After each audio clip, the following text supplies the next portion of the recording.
하나님의 말씀을 봉독합니다. 사사기 6장 36절에서 40절까지의 말씀입니다. 기드온이 하나님께 여쭈어 주께서 이미 말씀하신 같이 내 손으로 이스라엘을 구원하시려거든 보소서, 내가 양털 한 뭉치를 타작마당에 두리니 만일 이슬이 양털에만 있고 주변 땅은 마르면 주께서 이미 말씀하신 같이 내 손으로 이스라엘을 구원하실 줄을 내가 알겠나이다 하였더니 그대로 된지라. 이튿날 기드온이 일찍이 일어나서 양털을 가져다가 그 양털에서 이슬을 짜니 물이 그릇에 가득하더라. 기드온이 또 하나님께 여쭈되 주여 내게 노하지 마옵소서. 내가 이번만 말하리이다. 구하옵나니 내게 이번만 양털로 시험하게 하소서. 원하건대 양털만 마르고 그 주변 땅에는 다 이슬이 있게 하옵소서 하였더니 그 밤에 하나님이 그대로 행하시니 곧 양털만 마르고 그 주변 땅에는 다 이슬이 있었더라. 아멘.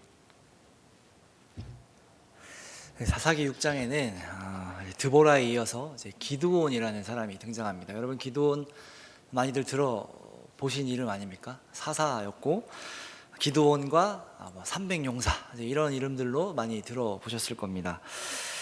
이 기드온도 마찬가지로 이제 6장에 보면 사사들의 등장 패턴이 반복되고 있습니다. 본격적인 기드온이 등장하기에 앞서 보면 1절부터 6절에 보면 이스라엘은 이제 또 하나님께 범죄하였고 이스라엘은 이제 미디안에게 7년간 이제 괴롭힘을 당하게 됩니다. 그런데 앞선 다른 사사 시대와는 조금 달라 보입니다. 내용이 더 길죠. 앞서서는 간단하게 이 내용을 설명했다면 지금 현재 이스라엘 상황이 어떠한지를 설명하고 있습니다. 보면 이스라엘이 미디안을 피해 산으로 도망하여 숨어 살았다라고 이야기를 하죠. 미디안으로 말미암아 산에서 웅덩이와 굴과 산성을 자기들을 위하여 만들었다. 이렇게 숨어 살았다라는 겁니다. 눈에 보이면 잡혀갔을 수도 있고 죽임을 당할 수도 있었기 때문에 산으로 도망가서 이제 살고 있었던 것이죠. 그리고 또 보면 미디안과 아말렉 사람들이 토지 소산을 멸하고 먹을 것을 남겨두지 않았다라고 말합니다. 그러니까 지금 이제 사사기가 시작된 이후로 받았던 고난보다 어마어마한 고난과 핍박이 이제 시작된 것입니다. 숨어 살아야 하고 먹을 것 또한 모두 빼앗겨서 사실상 그냥 이스라엘을 멸망시키려고 하는 듯한 움직임으로 보이죠. 상황이 더 안 좋아진 것입니다. 이것은 이스라엘 상황이 더 안 좋아졌고 핍박이 심해졌다는 것은 그동안 사사기의 내용들을 전제해서 보면 이스라엘의 신앙 또한 더 안 좋아졌다라는 것으로 생각을 해볼 수 있습니다.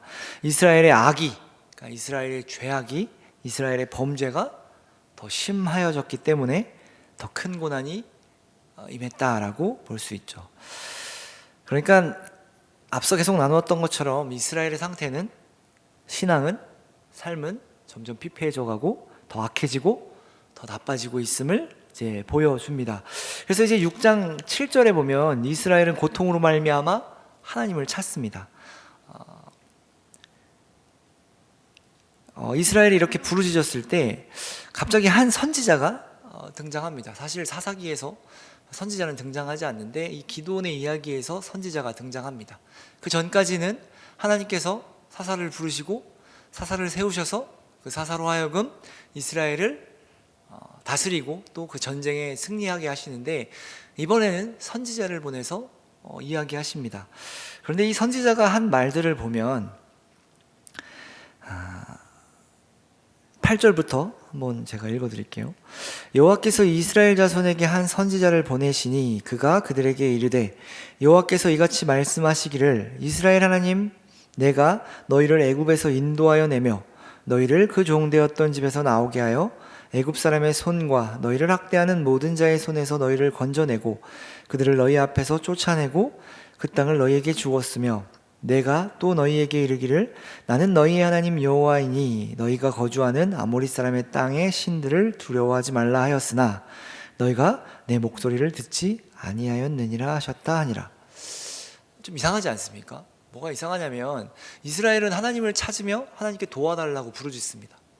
그런데 그 전까지는 하나님께서 그래 너희 힘들구나 내가 한 사람을 보내서 너희를 구원하리라 하면서 사사를 세워주셨습니다. 그런데 이 기드온의 내용에서 보면 선지자를 보냅니다. 근데 선지자가 와서 무슨 얘기를 하냐면 하나님이 너희에게 어떤 일을 행하셨는지를 가르쳐 주죠. 그리고 지금 상황이 너희가 어떤 상황인지를 알려주고 있습니다.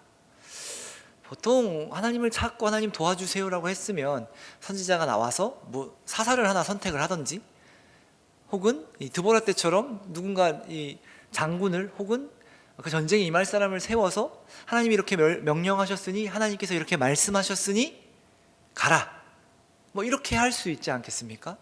그런데 선지자가 와서 무슨 얘기만 하고 가냐면 하나님은 이런 분이다. 그런데 너희가 배반해서 지금 이 상황을 겪고 있다. 이렇게 이야기를 한다는 거죠. 분명히 힘들다고 구원해달라고 부르짖었는데 너희 상태가 왜 이렇게 됐는지를 너희가 알아야 한다 하고 그냥 간 것 같이 보여지죠. 추측해 볼 수 있는 것은 좀 상황을 봐보면 이스라엘이 고통으로 인해 하나님께 부르짖었지만 하나님에 대해서 잘 몰랐던 것 같습니다. 이전에 들었던 이야기, 하나님이란 신이 우리가 어려울 때 우리가 부르짖으면 도와줬더라. 한 100년 전에 혹은 몇십 년 전에 드보라라는 사사가 우리를 다스렸는데 그 사사가 살아있을 동안에는 우리가 평안히 지내지 않았느냐. 근데 그 사사를 하나님이란 신이 세워주시고 우리를 구원하셨다더라. 부르짖어보자. 부르짖었더니 선지자가 나타나서 하나님이 이렇게 말씀하셨다. 나는 너희를 구원한 하나님이다. 그리고 내가 너희에게 이 땅의 신들을 두려워하지 말고 섬기지 말라고 했는데 너희가 섬겼다. 너희가 나를 떠났기 때문에 이러한 일들이 벌어졌다 라고 이야기를 해주는 거죠. 하나님에 대해서 몰랐고 그냥 부르짖은 거죠. 조금 더 쉽게 얘기해보면 그냥 다른 우상에게 구하듯 하나님께 구했을 가능성이 매우 크다라는 겁니다. 이런 위대한 신이 있다더라. 우리 조상들이 믿었던 신 중에 하나님이라는 신이 있더라. 빌어보자. 부르짖어보자. 그랬더니 선지자가 나타나 하나님에 대해서 알려주시죠.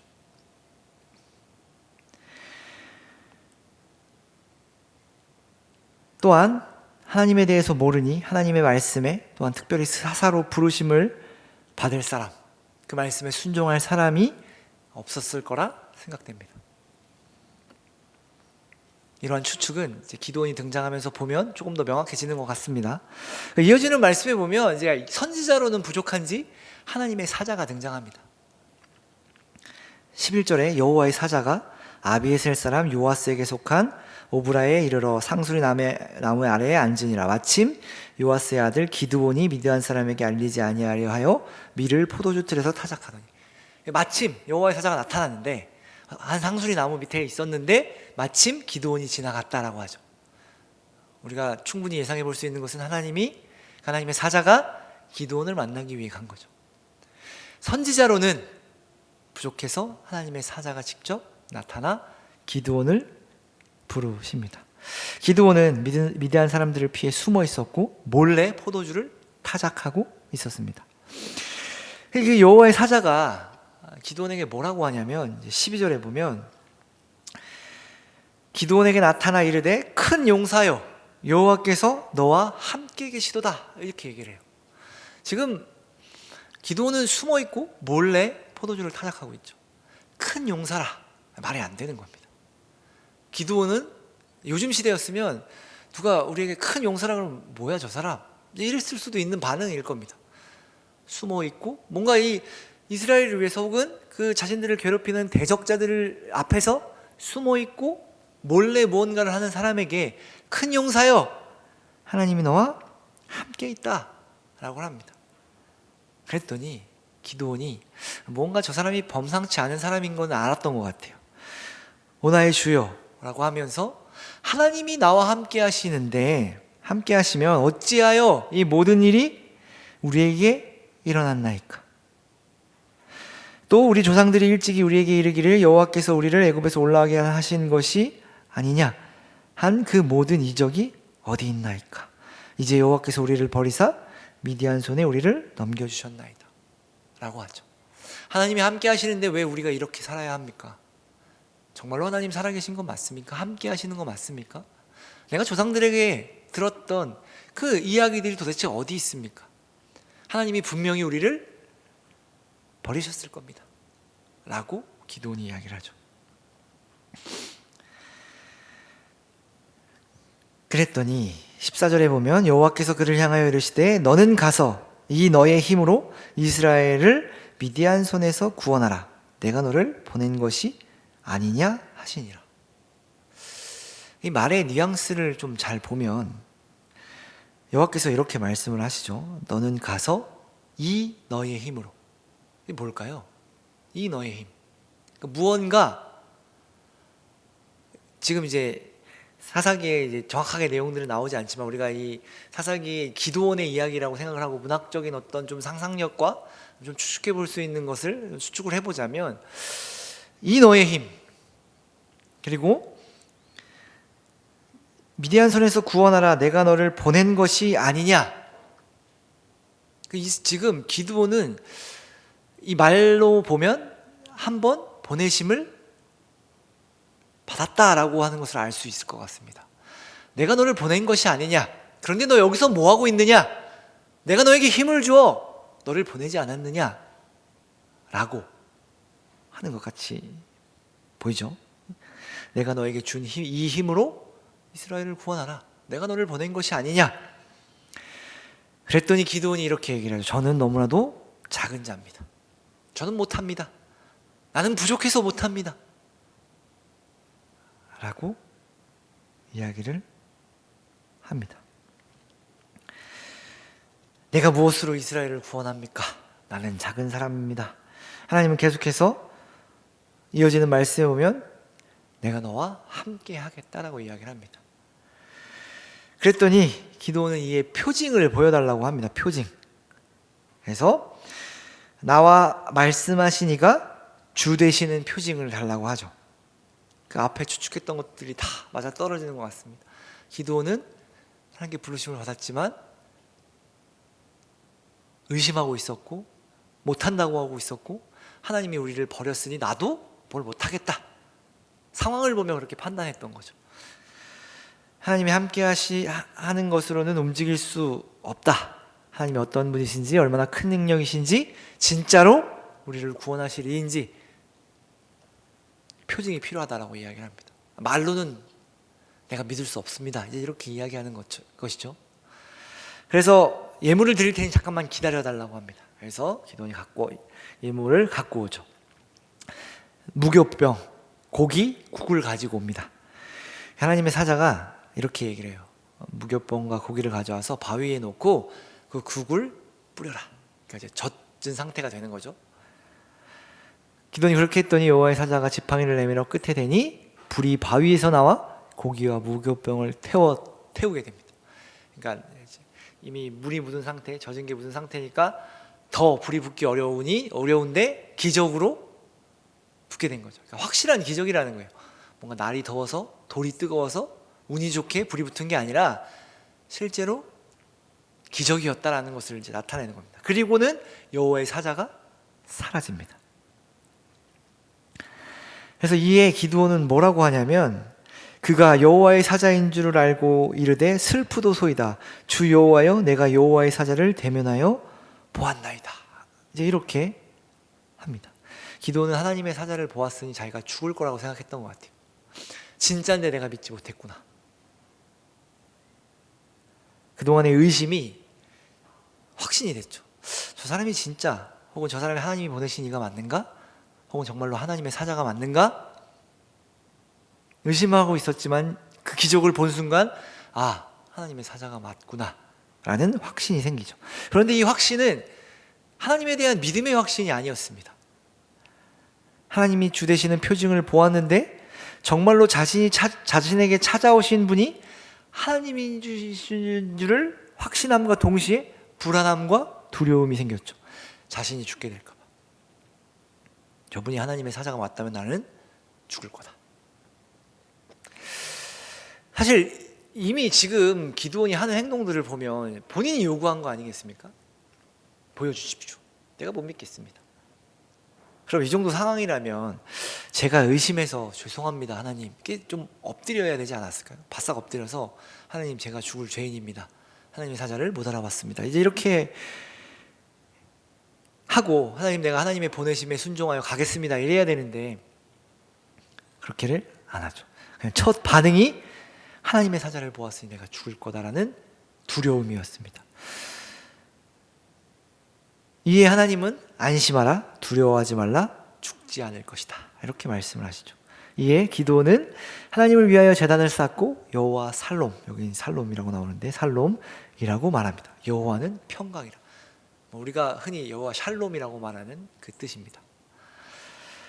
그 일이 있은 후에 6장 전체를 지금 좀 훑어보고 있는 중입니다. 하나님께서 기드온에게 이렇게 말씀하십니다. 아버지에게 있는 바알의 제단을 헐고 아세라상, 나무로 만든 아세라상을 찍고 산 꼭대기에 여호와의 제단을 쌓고 그 찍은 나무 아세라상 그 나무로 번제를 드리라고 명령하십니다. 밤에. 그래서 밤에 기드온이 그 일을 하죠. 그로 인해 여룻바알, 바알과 더불어 싸울 것이다 라는 이름을 이 기드온이 얻게 됩니다. 그래서 이제 그러던 찰나에 기드온이래요. 미디안과 아말렉이 쳐들어옵니다. 그 소식을 듣고 여기 이제 드디어 34절에 보면 여호와의 영이 기드온에게 임하시니 기드온이 나팔을 불며 아비에셀이 그 뒤를 따라 부름을 받으니라. 드디어 이 전쟁이 일어났다는 소식을 듣고 기드온이 나팔을 불며 이스라엘을 모아 사사로서 전쟁에 임하려고 하는 장면입니다. 그 이제 앞선 사사들의 내용을 보면 여호와의 영이 그에게 임하셨으므로 그가 이스라엘의 사사가 되어라는 표현들이 앞에 계속 나왔는데 기드온의 경우는 이 이후에 그러니까 지금 많은 일들이 있은 후에 여호와의 영이 임했고 기드온이 사사가 되는 장면이 나옵니다. 이제 그래서 이스라엘을 모아 전쟁에 임해야 하는데 이제 우리가 오늘 읽은 본문이 등장하는 겁니다. 하나님의 영이 임했고 기드온이 용기를 내어 하나님의 영에 힘입어 이스라엘을 모아 전쟁에 나가고자 합니다. 그러니까 사사로서 부르심을 받았다라는 겁니다. 사사로 세워졌고 이스라엘 앞에서 저 기드온이 이제 사사가 되었구나 라는 것을 공표한 셈이죠. 그런데 기드온이 혼자 있을 때였겠죠. 그렇게 부르고 나서 후회했을지 모르겠습니다. 내가 왜 그랬지? 내가 정말 잠깐 미쳤었나 봐 라고 했을지도 모르겠습니다. 오늘 읽은 본문이 어떤 내용이냐면 이제 또 하나님의 그 함께 하심, 하나님이 승리케 하심이라는 그것을 잊은 것 같이 보이죠. 또다시 하나님을 시험합니다. 또다시 증거를 좀 보여달라고 이야기를 합니다. 하나님, 내 손으로 이스라엘을 구원하시려거든, 하나님이 정말로 이스라엘을 구원하시려거든 양털 하나를 가지고, 한 뭉치를 가지고 내가 밖에다 놓을 테니, 새벽에 분명히 이슬이 이렇게 자작하게 아마 숲속에 있었던 것 같아요. 다 젖을 텐데 이 양털만 젖고 주변 땅은 마른 땅이면 내가 믿겠습니다. 지금 이러고 있는 거거든요. 하나님이 그 장단에 맞춰주시죠. 정말로 자고 일어났더니 양털만 젖고 땅은 말라 있었어요. 그냥 적당히 물이 묻어 있는 게 아니라 이 양털을 짰더니 물이 나올 만큼. 그리고 가야 하는데 이 기드온이 또다시 하나님께 이야기를 하죠. 하나님, 이번엔 반대로요. 누군가 물을 부었을 수 있다고 생각했던 것 같아요. 양털에다만 물을 부었다고 생각을 했을 수도 있으니 이번에 반대로 땅만 젓고 양털은 젓지 않게 해주세요. 또 자고 일어났더니 그렇게 되죠. 그리고 나서 보면 기드온이 이제 정말로 사사로서의 활약을 합니다. 쭉 그런 내용들이 나와요. 믿음 있고 담대하고 하나님을 신뢰하는 모습들로 뒤에 그려진다는 거죠.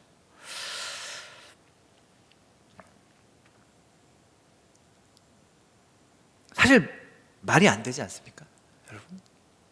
사사, 그 앞전까지 물론 사사가 계속해서 부족한 존재였다라는 것이 이 사사기에서 계속 드러난다라고 얘기를 하는데, 기드온은 좀 도를 지나친 것 같지 않습니까?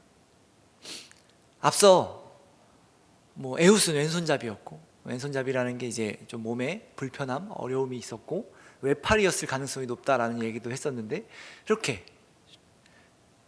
그런 사람이 사사가 되어서 이스라엘을 구원하였고, 또 드보라 때도 부르심을 받은 남자가 없었기에 여자인 사사가 이스라엘을 구원하는, 그리고 결정적인 역할을 한 여인이 하게 되는, 그 하나님의 구원을 그 부족한 우리들로 하여금 이루어 가시는 것을 보았죠. 그런데 이 기드온은 작정하고 하나님께 시비를 거는 것 같고 하나님을 믿지 않는 것 같죠. 작정하고 나는 가지 않겠습니다라고 하는 것 같이 보인다는 거예요. 계속해서 이렇게 해주시면 가겠습니다, 이렇게 해주시면 가겠습니다. 의심하고 의심했습니다. 그리고 불안해했죠. 여호와의 사자가 나타나, 아니 선지자가 나타나 하나님에 대한 말씀을 전했고, 또 그걸로 모자라 하나님의 사자가 나타나 기적을 보여주셨고, 그리고 사사로 세움을 받아 이스라엘 백성 모두를 모아 이제 전쟁을 시작해야 하는데, 정작 사사라는 자가 하나님을 믿지 못해 하나님을 시험하고 있는 장면이 6장에 나오는 겁니다. 앞서 이야기했지만 그 이유를 생각해 보면, 하나님에 대해, 하나님이 어떠하신지에 대한 경험이 아예 없었고, 그마저 하나님이 계시다면 왜 우리에게 이런 일이 있겠느냐고 생각을 했고, 이스라엘은 하나님께 버림을 받았다. 만약에 신이 있다면 왜 우리가 이런 일을 겪겠습니까? 하나님 없습니다. 만에 하나 있다 하더라도, 만약에 있다면 그가 이스라엘을 버렸을 겁니다 라고 이야기를 하는 거예요. 그러니까 어찌 보면 완전한 불신앙이죠.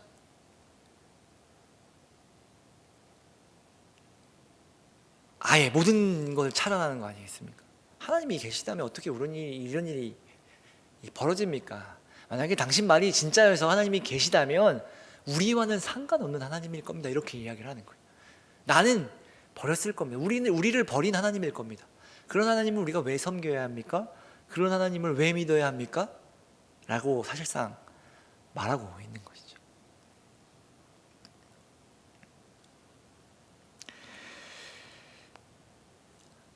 우리의 모습도 이와 같아 보입니다. 우리는 우리의 현실 속에서, 상황 속에서 대놓고 하나님을 의심한다라고 이야기를 하진 않지만, 하나님 이거 해주시면 내가 이렇게 할게요라는 말은 하진 않지만, 우리 스스로 우리 삶에서 하나님이 정말로 우리와 함께 하시는지, 또 그분이 우리를 끝까지 포기하지 않으시는지에 대한 어쩌면 그 믿음이 우리의 삶을 통해 보여지는가, 반대로 우리는 그 하나님의 일하심을 경험하고 있는가, 알고 있는가 라는 것입니다. 내 삶이 너무나도 힘들고 내 상황이 너무나도 어려워서, 여기서 말하는 것처럼 실제로 정말로 하나님 계십니까? 라는 상황 속에서도 내가 하나님을 바라볼 수 있고 의지할 수 있는 경험이, 혹은 하나님에 대한 지식이, 그 믿음이 있으신가요? 우리는 눈에 보이는 상황에 흔들립니다. 우리는 눈에 보이는 상황이 사실상 팩트라 생각되고, 눈에 보이지 않는 것은 당연히 믿지 않는 시대에 살아가고 있습니다. 모두가 무슨 이야기를 하면 팩트 체크를 해야 한다고 이야기를 하고 믿지 않습니다. 아마도 세상 사람들에겐 기독교가 그렇게 팩트 체크를 해야 하는 종교일지 모르겠습니다. 여러분은요? 여러분은 어떠십니까? 꽤 오랜 시간 교회에 다니셨고 신앙을 가지고 살아가시고 하나님의 자녀로서 살아가는데 이렇게 말해야 할까요? 확인할 게 더 남아 있습니까? 여러분을 혼내고 있는 게 아닙니다. 물어보는 겁니다. 우리가 더 확인할 게 있습니까? 없다면 우리는 하나님을 위해서 살아야 할 겁니다. 우리 스스로 하나님을 위해 헌신해야 할 겁니다. 그런데 우리의 삶을 보면 하나님을 그렇게 따르고 있지 않는 것 같이 보입니다. 무언가 확인해야 할 게 남아있는 것처럼. 취업이 잘 되고 내 인생이 좀 더 잘 풀리고 내가 원하는 것들이 이루어져야 우리는 비로소 기도원이 움직였던 것처럼 움직이게 될까요? 움직이실 건가요? 더 열심을 내실 건가요? 더 하나님을 위해서 살아갈 건가요? 아직 때가 안 된 것일까요? 물론 하나님의 때가 있죠.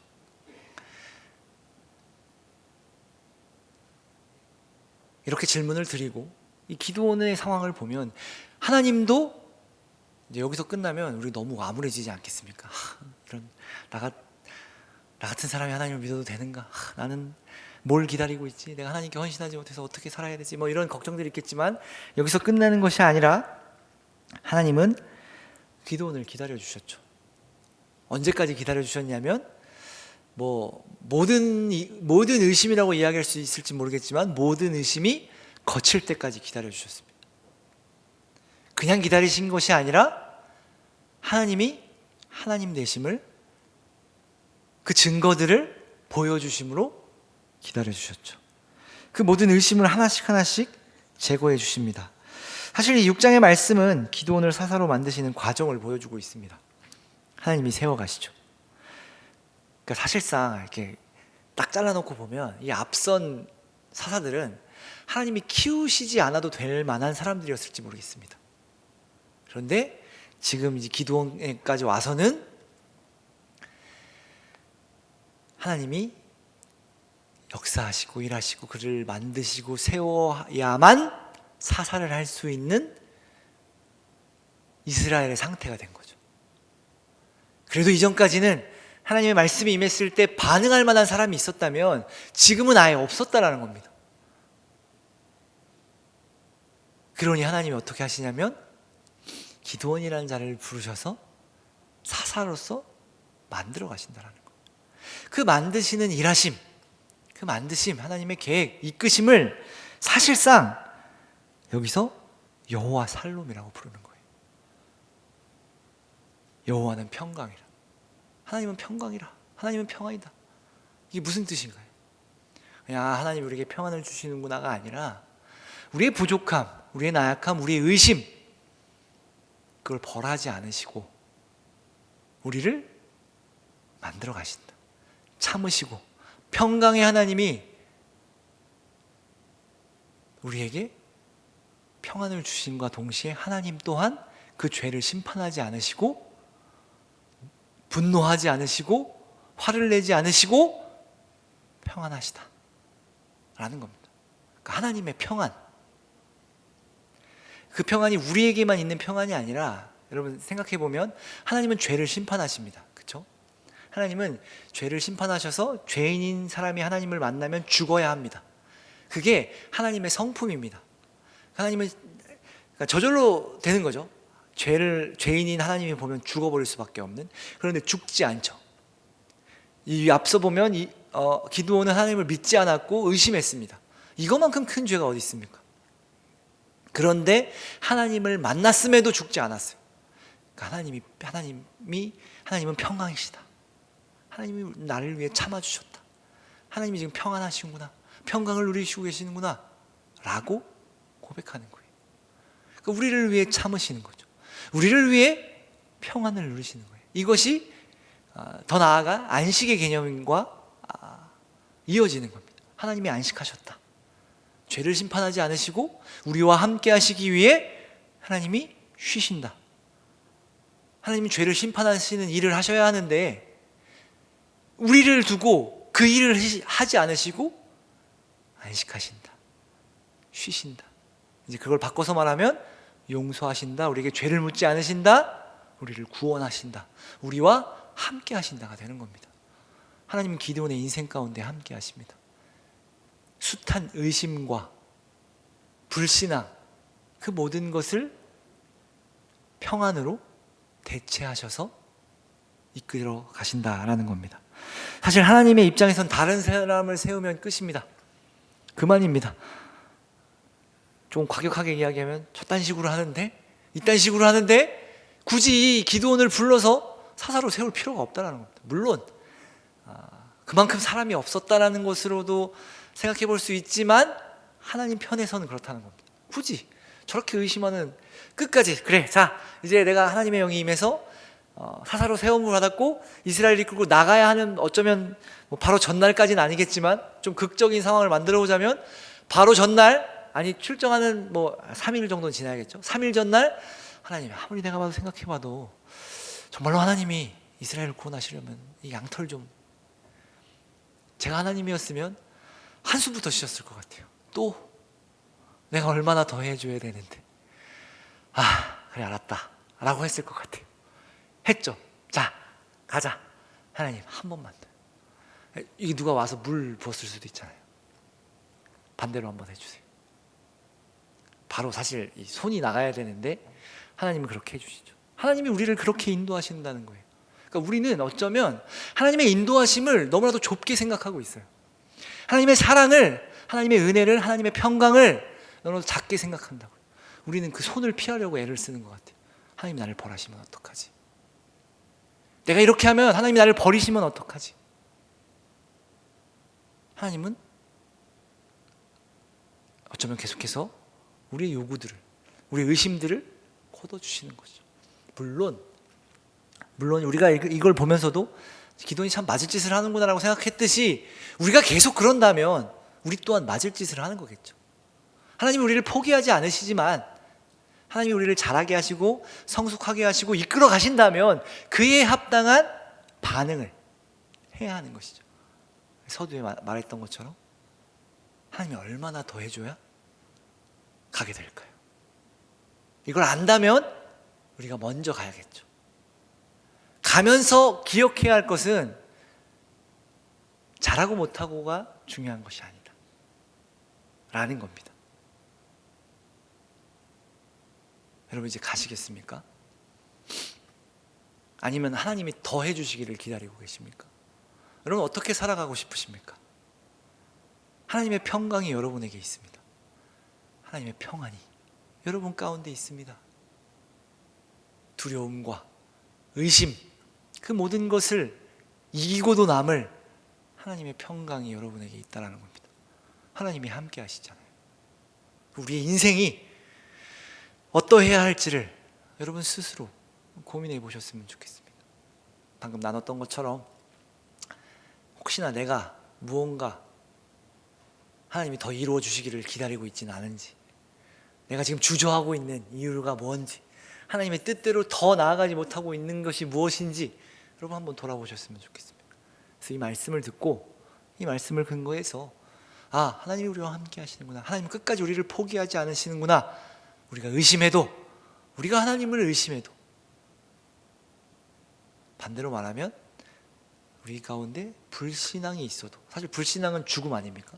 믿지 않으면 죽어야 되는데 그렇게 하지 않으시고 하나님이 선택한 백성이라면 하나님이 그 불신앙마저도 신앙으로, 그 불신앙마저도 믿음으로 바꾸시고 이끌어 가신다라는 겁니다.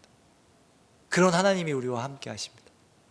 여러분 이 하나님을 바라보시고 의지하시고, 또 때론 기드온처럼 못 믿겠으면 좀 때도 좀 써보시고 그 때를 쓰는 게 하나님 뜻대로 살지 않으려고 변명하는 게 아니라 살고 싶은데 안 되니까 때를 쓰는 건 괜찮은 것 같습니다. 그렇게 좀 때를 쓰시고 더욱더 힘을 내어 하나님의 자녀로, 하나님의 백성으로 살아가는 저와 여러분 됐으면 좋겠습니다. 함께 힘을 내어 이렇게 살아가기를 바랍니다. 기도하겠습니다. 하나님, 주님이 우리와 함께 하십니다. 우리의 모든 의심, 때론 불신앙 또한 하나님은 우리 그것을 평안으로, 믿음으로 바꾸어 주십니다. 우리가 그 평안을 사모하며 또 하나님을 사모하며 우리의 인생을 살아가겠노라 다짐합니다. 주님, 우리를 사용하여 주시고 우리가 더욱더 하나님을 위해 하나님의 자녀답게, 하나님의 백성답게 살아가는 그런 복된 삶을 살아가게 하옵소서. 예수님 이름으로 기도합니다. 아멘.